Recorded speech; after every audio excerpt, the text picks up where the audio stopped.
శ్రావణ మాసంలో ఎన్నో మంచి రోజులు, విశిష్ట పండుగలు రానున్నాయి. సనాతన ధర్మంలో చాంద్రమానం ప్రకారం మనకున్న 12 మాసాలలో 5వది ఈ శ్రావణ మాసం. ఎంతో పవిత్రత కలిగి ఉన్నది. ఈ నెలలో పౌర్ణమి నాడు చంద్రుడు శ్రవణ నక్షత్రంలో సంచరించడం వలన ఈ మాసానికి శ్రావణ మాసం అని పేరు వచ్చింది. త్రిమూర్తులలో స్థితికారకుడు, దుష్ట శిక్షకుడు, శిష్ట రక్షకుడు అయిన మహావిష్ణువుకు మరియు మహాలక్ష్మికి అత్యంత ప్రీతికరమైన మాసం శ్రావణ మాసం. అంతేకాదు, వివిధ రకాల పూజలు, వ్రతాలు ఆచరించడం వల్ల విశేష ఫలితాలు ప్రసాదించే దివ్యమైన మాసంగా ఉంటుందని పెద్దలు చెబుతారు. మహావిష్ణువు జన్మ నక్షత్రం అయిన శ్రవణ నక్షత్రం కావటం, అటువంటి పేరుతో ఏర్పడిన శ్రావణ మాసం మహావిష్ణువు యొక్క పూజకు ఎంతో విశిష్టమైనది. ఈ మాసములో చేసే దైవ కార్యాలకు ఎంతో శక్తి ఉంటుందని వేద పురాణాలు చెబుతున్నాయి. దక్షిణాయనంలో వచ్చే విశిష్టమైన మాసాలలో శ్రావణ మాసం ఒకటి. ఈ మాసం మహావిష్ణువుకే కాక శివ పూజకు కూడా విశిష్టమైనది. ముఖ్యంగా భగవద్ ఆరాధనలో శివకేశవ భేదం లేకుండా పూజించడానికి విశిష్టమైనది ఈ మాసం. ఈ నెలలో చేసే ఏ చిన్న దైవ కార్యమైనా సరే కొన్ని వేల రెట్ల శుభ ఫలితాలనిస్తుందని పండితులు చెబుతున్నారు. ఈ మాసములో సోమవారాలు పగలంతా ఉపవాసం ఉండి రాత్రి వేళలో స్వామివారికి రుద్రాభిషేకాలు, బిల్వార్చనలు చేస్తే పాపాలు కడతేరతాయని శాస్త్రవచనం. శ్రావణ మాసంలో అన్ని మంగళవారాలలో చేసే వ్రతం మంగళగౌరి వ్రతం. ఈ వ్రతం గురించి నారదుడు సావిత్రికి, శ్రీకృష్ణుడు ద్రౌపదికి తెలిపినట్లు పురాణాలు చెబుతున్నాయి. ఈ వ్రతాన్ని కొత్తగా పెళ్ళైన వారు ఆచరించాలి.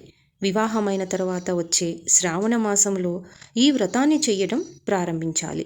శ్రావణ మాసంలో వచ్చే అన్ని మంగళవారాలలో ఈ వ్రతం క్రమం తప్పకుండా చేయాలి. 5 సంవత్సరాల పాటు మంగళగౌరి వ్రతాన్ని ఆచరించి ఉద్యాపన చేయాలి. దీంతో వారు నిండు సుమంగలిగా ఉండటమే కాకుండా వారి కుటుంబంలో సుఖశాంతులు, అష్టైశ్వర్యాలు ఉంటాయని పెద్దలు చెబుతారు. ఈ మంగళగౌరి వ్రతం అనేది వంశపారంపర్యంగా ఉంటేనే చేసుకుంటారు. శ్రావణ మాసంలో అతి ముఖ్యమైనది, ప్రతి ఒక్కరూ ఆచరించుకునేది వరలక్ష్మి వ్రతం. శ్రావణ మాసంలో పౌర్ణమికి ముందుగా వచ్చే శుక్రవారం ఈ వరలక్ష్మి వ్రతాన్ని చేసుకోవాలి.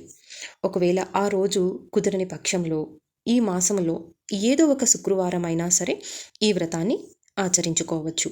అందుకు పూజ మండపంలో నిండు కలశాన్ని ఏర్పాటు చేసుకుని ఆ కలశాన్ని అమ్మవారుగా, వరలక్ష్మి అమ్మవారుగా భావిస్తూ మనకు తోచిన విధంగా మన యొక్క శక్తి కొలది మనం పూజించుకోవచ్చు. ఇంకా ఈ మాసములో, శ్రావణ మాసములో శుక్ల ద్వాదశి, దామోదర ద్వాదశి అనే 2 శుభదినాలు కూడా ఉన్నాయి. అంతేకాదు, శుక్లపక్ష ఏకాదశి నాడు ఉపవాసం ఉండి మహావిష్ణువును పూజించినట్లయితే మోక్షం లభిస్తుందని పెద్దలు చెబుతున్నారు. ఇంకా శుక్లపక్ష పౌర్ణమి, దానిని శ్రావణ పౌర్ణమి, రాఖీ పౌర్ణమి అని కూడా అంటారు.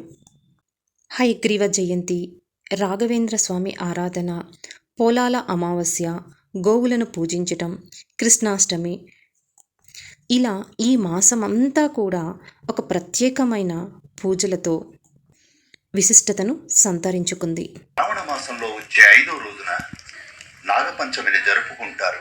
పాములను పూజించడం అనేది సరీసృపాలుగాను, విషపూరిత ప్రాణుల్లాగానో మారడం కోసం కాదు.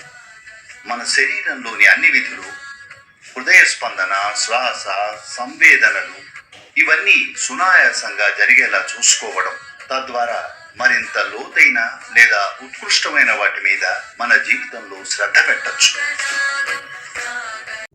ప్రతి ఒక్కరూ ఈ మాసంలో చేయవలసిన విధులు, పూజలు, వ్రతాలు, నియమాలు తూచా తప్పకుండా ఆచరించి సకల సౌభాగ్యాలు పొందెదరని, భగవంతుని అనుగ్రహం ఎల్లప్పుడూ మీతో ఉండాలని మనస్ఫూర్తిగా కోరుకుంటూ ప్రతి ఒక్కరికి హృదయపూర్వక కృతజ్ఞతలు.